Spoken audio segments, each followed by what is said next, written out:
Praise the Lord. The best wishes to you and your family members in the name of God. దేవునికి మహిమ కలుగును కాక. దేవుని నామము పేరిట మీకును మీ కుటుంబ సభ్యులందరికీ శుభాభివందనములు. టుడే గాడ్ ప్రామిస్, ఈరోజు దేవుని వాగ్దానము. Thee shall all families of the earth be blessed. Genesis 12 chapter 3 verses. భూమి యొక్క సమస్త వంశములు నీ యందు ఆశీర్వదింపబడును.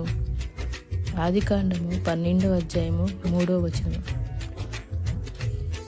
ఇక్కడ మన పరమ తండ్రి ఏమంటున్నారంటే, లోకరీత్యా తండ్రి గొప్పవాడై ఉన్నప్పుడు అతని సంతానము తండ్రి పేరుని బట్టి ఘనత నొందుచున్న ప్రకారము పరమ తండ్రిని బట్టి ఆయన బిడ్డలమైన మనము ఘనత నొందుచున్నాము. నీతిమంతుడైన తండ్రిని బట్టి బిడ్డలు కనికరము పొందుతారు. విశ్వాసమును బట్టి నిజమైన కుమారుడు తిమోతి అని అపోస్తుడైన పౌలు గారు సంబోధిస్తారు. మరొక మాటలో చెప్పాలంటే, పౌలు తిమోతి గారి యొక్క ఆత్మీయ తండ్రిగా ఉన్నారు. విశ్వాసము ఎదుట నీ అవ్వయైన లోయలోను నీ తల్లి అయిన యునేకేలోనూ నివసించను.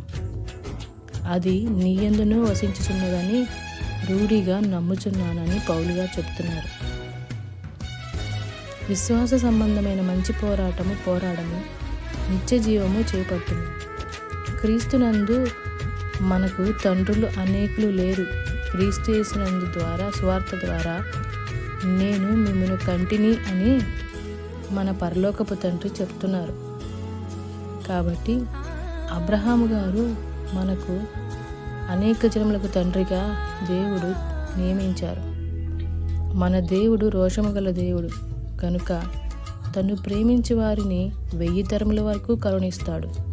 అదే సమయంలో ఎంత మాత్రము భయము భక్తి లేకుండా తమ ఇష్టానుసారంగా జీవించే వారి విషయంలో 3-4 తరముల వరకు తండ్రుల దోషమును కుమారుల మీదకి రప్పించుచున్నారు. ఇక్కడ మనము దేవుని ఎదుట భయము భక్తి కలిగి దేవునికి ఇష్టానుసారంగా జీవించినప్పుడు సమస్త వంశములు ఆశీర్వదించబడతాయి. అలా కాక మన ఇష్టానుసారంగా జీవించినట్లయితే మనకి శాపము కూడా వస్తుందని దేవుడు హెచ్చరిస్తున్నాడు. ఆశీర్వాదమును ఇచ్చే దేవుడు మనకున్నాడు, అలాగనే శిక్షించే దేవుడు కూడా ఉన్నాడు. కాబట్టి మనము మన జీవితంలో దేవునికి ఇష్టమైన బిడ్డలుగా జీవించాలని నేను మీ అందరినీ కోరుకుంటున్నాను. ప్రార్థన. మహాపరిశుద్ధుడా, మహోన్నతుడా, నిత్య నివాసమైన తండ్రి, నీకెన్నో వందనములు, స్తోత్రములు. ఈరోజు ఈ వాగ్దానం ద్వారా మాతో మాట్లాడినందుకు వందనములు తండ్రి. ఈ వాగ్దానం వింటున్న ప్రతి ఒక్కరి జీవితంలోనూ, మా అందరి జీవితంలోనూ ఈ వాగ్దానాన్ని స్వతంత్రించుకొని మీ ఆశీర్వాదమును మా వంశములన్నీ మీ నామానికి ఘనత వచ్చే విధంగా ఉండినట్లు సహాయము చేయమని నజరేయుడైన యేసుక్రీస్తు అతి పరిశుద్ధ నామమున అడిగి వేడుకొంచున్నాము తండ్రి. ఆమేన్.